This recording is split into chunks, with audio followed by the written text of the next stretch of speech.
तो गूंज में आज मैनिफेस्टो की होगी बात।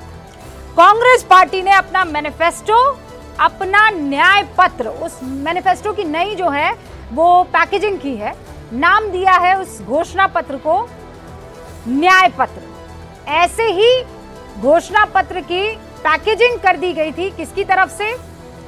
बीजेपी की तरफ से 2014 में, जिसे संकल्प पत्र कहा। आज यहां पर 25 गारंटियां जो है वो इंडियन नेशनल कांग्रेस की तरफ से दी गई है।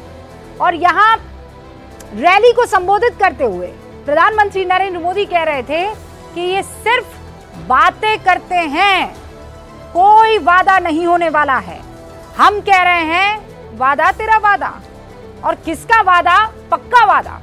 हम आज इस पर चर्चा करेंगे, शुरुआत करेंगे, लेकिन हमारे साथ युवा नेता जुड़ चुके हैं। भारत के एकदम पश्चिमी कोने से ये नेता जुड़े हैं। यहां पर ऐसी राजनीतिक लड़ाई की शुरुआत हो गई है जो बड़ी दिलचस्प है और इसकी चर्चा पूरे देश में होने लगी है। ये तस्वीर आप मेरे बगल में चलती हुई देख रहे हैं। आप सोचिए, मैं आपसे कहूं कि 26 साल का एक लड़का है, उसे देखने के लिए, उसका समर्थन करने के लिए भीड़ आई है। आप यकीन मानेंगे? शख्स आपके सामने है। इतनी सी उम्र में सियासत के बड़े बड़े योद्धाओं को इस शख्स ने पानी पिला दिया है। जब पूरे देश में आर पार की लड़ाई है, तब रविंद्र सिंह भाटी बाड़मेर में त्रिकोणीय संघर्ष में उतरते हुए दिख रहे हैं। और रविंद्र सिंह भाटी के नामांकन में जो भीड़ आई, उसे देश देख रहा है। बड़े बड़े राजनीतिक पंडित हैरान हो रहे हैं, हम खुद हैरान हो गए। भाटी ने पहली जो लड़ाई है, पहली जो जंग है नामांकन की, वो जीत ली है। यानी चुनाव जिन 4 हिस्सों में बढ़ जाता है, उसका पहला चरण इस युवा के खाते में जाता हुआ दिख रहा है। रविंद्र सिंह भाटी इस वक्त हमारे साथ जुड़ चुके हैं। बहुत बहुत स्वागत है रविंद्र जी। बहुत बहुत धन्यवाद। कई हाल चाल है आपरा? खम्मा गणी हुकम? बहुत ही बढ़िया, खम्मा गणी हुकम एकदम जोरदार लांठा। रविंद्र भाई कई कर रहे हो आप? अतरी भीड़ लागड़ा हुकम किस तरह? बाड़मेर, जैसलमेर और बालोतरा री जनता रो प्रेम है सा। ये कैसे आशीर्वाद देने वास्ते आया आपरे टाबर रविंद्र ने।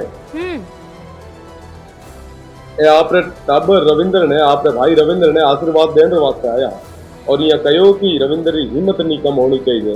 वे सब मजबूती रे मीना बेड़ा एक विश्वास दिलाने वास्ते सारे लोग आए। मतलब आप खुद मोदी से प्यार करते हैं और आप मोदी की ही पार्टी के खिलाफ चुनाव लड़ रहे हैं। मैं जनता के हित में चुनाव लड़ रहा हूं।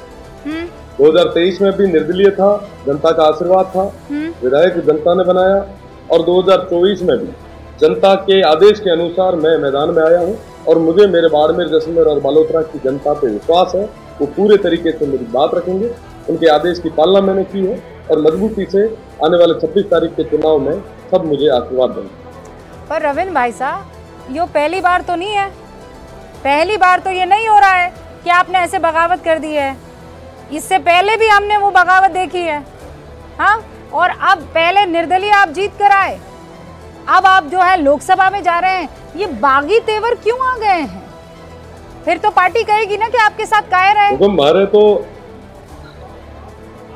मैं तो एक महाराज जी ने पूछे हुकम कि 2019 में मीना छात्र संघ रो चुनाव लड़े तो ही मैंने निर्दलीय लड़ना पड़े, 23 में मीना विधानसभा लड़ना पड़े तो भी निर्दलीय, और 24 में भी निर्दलीय लड़ना पड़े। तो वो कहो कि लैणियो था ना निर्दलीय रे मीना ही है और जनता रो आदेश है और जनता रे आदेश की पालना करो। जब संघर्ष मोटो है, जब परिणाम भी बढ़िया हो और जीत भी मोटो हो, बस मजबूती मीना मेहनत कर जाओ। तो स्थितियां, परिस्थितियां कई बार ऐसी बन जाती है कि जनता के आदेश के अनुसार हमें आगे आना पड़ता है। इनकी आवाज को जब मजबूती से देश की सबसे बड़ी पंचायत में जब नहीं रखा जाता तो जनता कहीं ना कहीं निराशा की ओर जाती है और आशा के साथ में हम पे ये जिम्मेदारी सौंपी है। और मैं विश्वास के साथ कह सकता हूँ आने वाले 26 तारीख के चुनाव में इनके पूरे भरोसे पे पूरे तरीके से खरा उतरूंगा। भाटी भाई जी, सच ये है कि आप 2 बड़े कद्दावर नेताओं के सामने मैदान में उतर रहे हैं। हाँ, मतलब एक केंद्र मंत्री हैं, दूसरा आरएलपी से आप यहाँ कांग्रेस में आए, लेकिन जाट में इन दोनों की पकड़ इस समाज में बहुत अच्छी खासी है। इन दोनों के सामने तो आप छोटे से हैं, इतरो सो नानो सो टाबर। बिल्कुल हुकुम, नैनो से टाबर ही ठीक है और मेरा पूरा भरोसा है कि ये नैनो से टाबर माता छत्ती सी कौम रहे लोग बुजुर्ग माता छत्ती पूरे तरीके में विश्वास जता है, आशीर्वाद राखे और मेरा खूब लाड कोड दे रहे। मेरा 26 तारीख को ये चुनाव में जीता है, मेरा पूरा भरोसा है।